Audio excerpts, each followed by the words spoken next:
defending himself in each of those cases.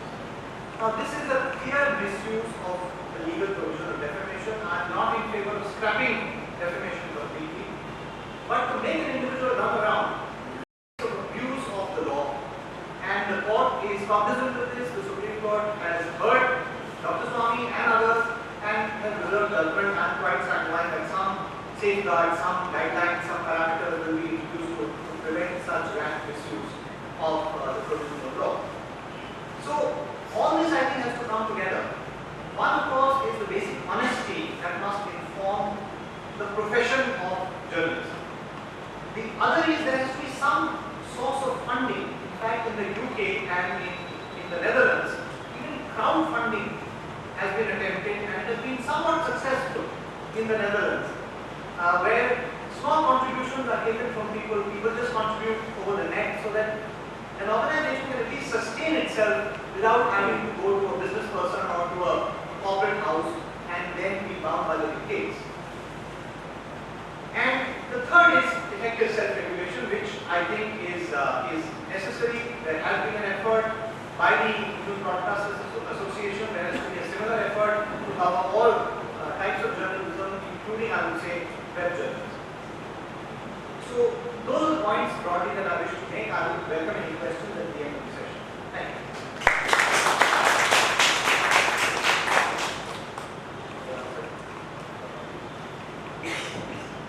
Bharat में अगर सोनी जैसी महिला के ऊपर कोई लेख आता है और उसको हम तक कोई पहुंचाता है, तो उसमें अगर कोई नाम मेरे सामने आता है जब मैं अपने कॉलेज से निकलता तो वो शोमा जी का और वो इसके लिए Mumbai press club award for political writing और सोनी title the new convenient of सोनी ये मिला अवार्ड। मैं उनसे अनुरोध करूँगा कि वो मंच पर आएँ और अपने अनुभव लोगों का साझा करें।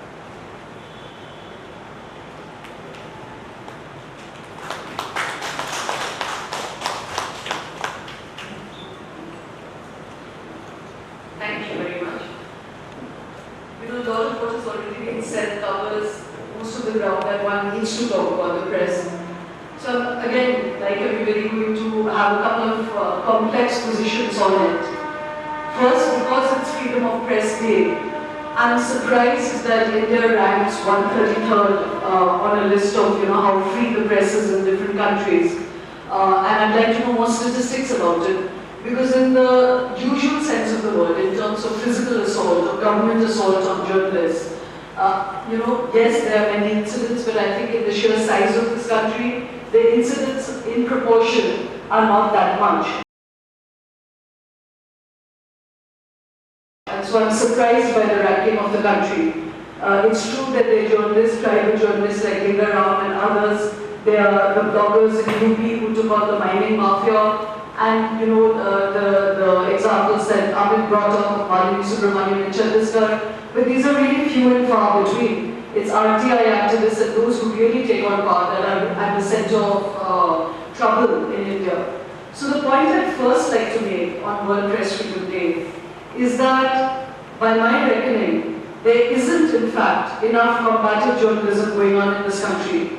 And given the nature of power and the structures of power that have come to engulf our society, I think the combative zone between media and government or media and corporates and media and communal forces should be much, much higher than it currently is.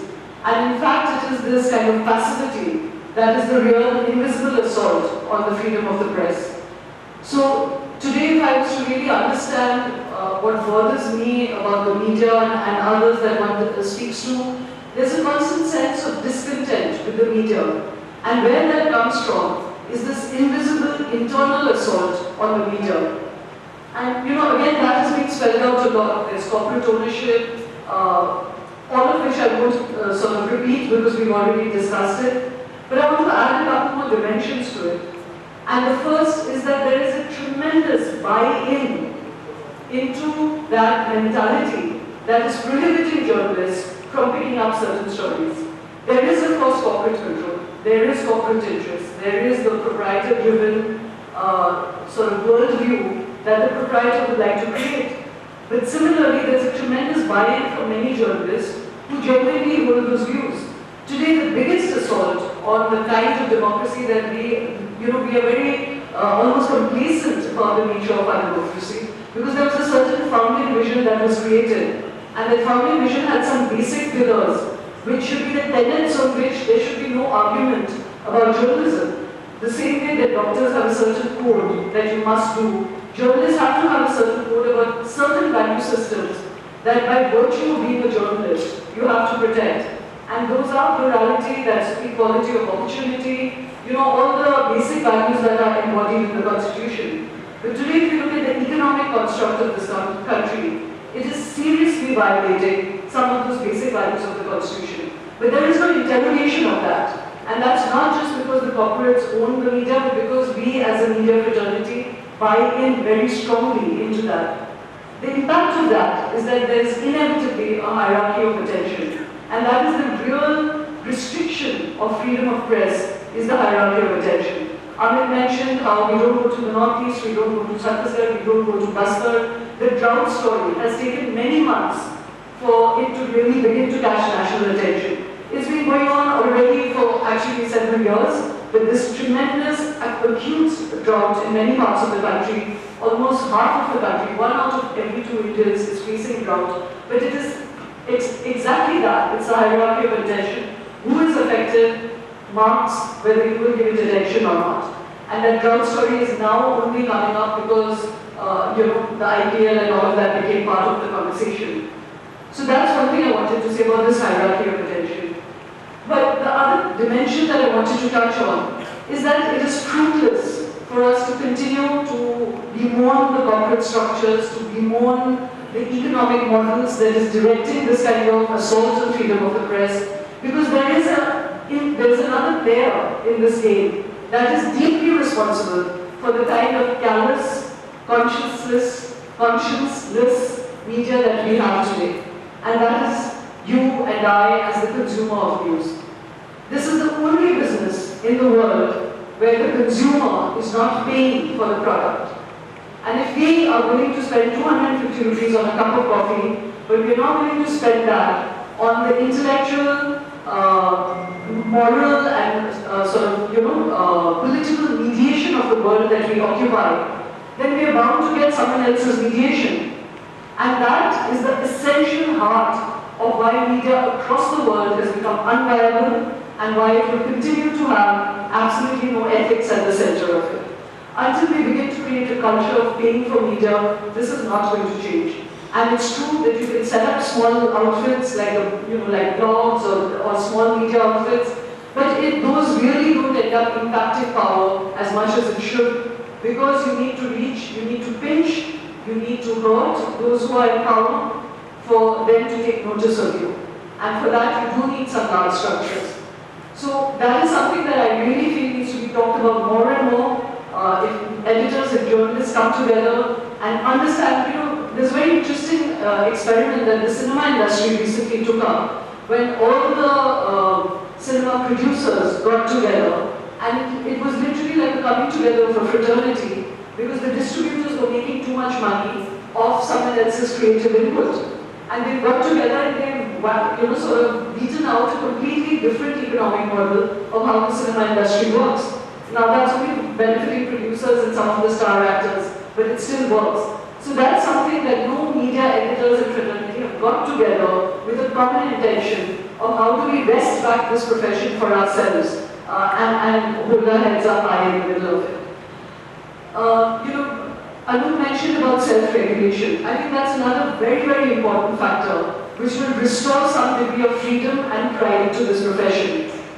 I'm also one of those who don't believe that criminal or civil defamation should be taken out of the system, because the media is extremely, extremely culpable in how it harms people, quite apart from how it does not benefit people.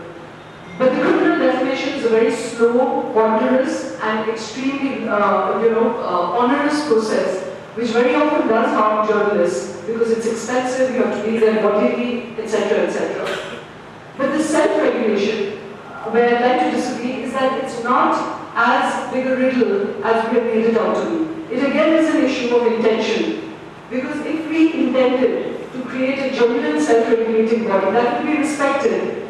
And if it would censor the media enough, and when I say censor, I don't mean in terms of controlling the media, but being censorious about bad behavior in the media, a lot of the audience and readership will again begin to trust the media. And how I conceive that body should be is that for the very point of getting a license to be called a media company, you need to pay a certain amount to a caucus. And everybody who calls themselves a media, whether it's a newspaper, whether it's a blog site, whether it's a website or a television site, there should be a certain amount that you pay to a regulating body. It becomes a caucus that operates by itself. It has its own finances, it's not financed by the government. And everybody has to comply with certain norms. And what should those norms be? We are in the business of naming and shaming people.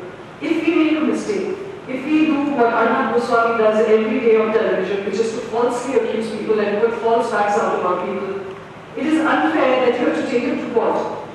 What should really happen is that someone can actually go to a press council that is funded by the media organization, that the media organization absolutely has to listen to, and you present your complaint.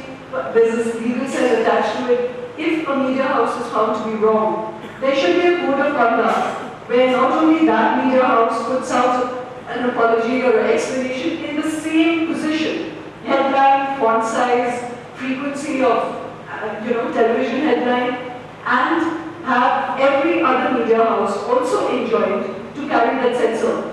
If the press council today says that, well, I no longer have a media platform attached to my name, but I was the editor of Catch News, if Catch News makes a mistake and the press council passes a censorious motion against us, every single media house should carry that censorious motion.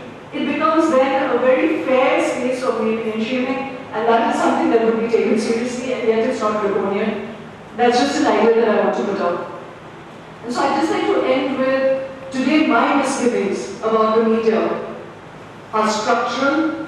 I genuinely sometimes wonder whether one should exit this profession, because it is impossible. If you're in the heart of it, I once believed that it was enough for some basic individuals, some 3 editors, to really change the nature of that profession. But it's getting harder and harder, even on the internet. It's a very expensive business. And so that structural assault of freedom on the media is massive. It needs to change. The internal passivity and non-combativeness of journalists themselves is a problem. And then, of course, there is the structures of political government and corporates.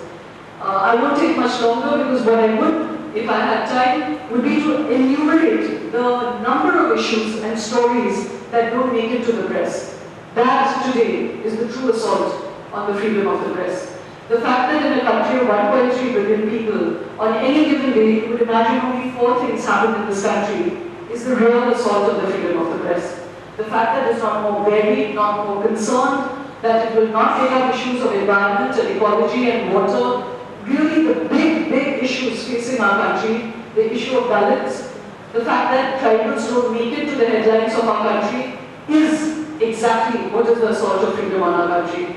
So I'd just like to leave us with the thought that we are in fact not combative enough, we are not ethical enough, and we are in fact moved so far away from our fundamental duties that the light and the spotlight should really be on us today, not on government and not on corporates. Thank you.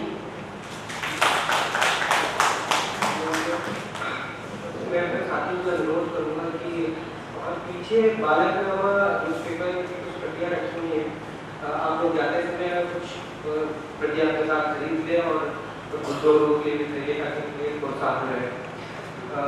अब मैं अनिल जी के बारे में आपको बताना चाहूँगा।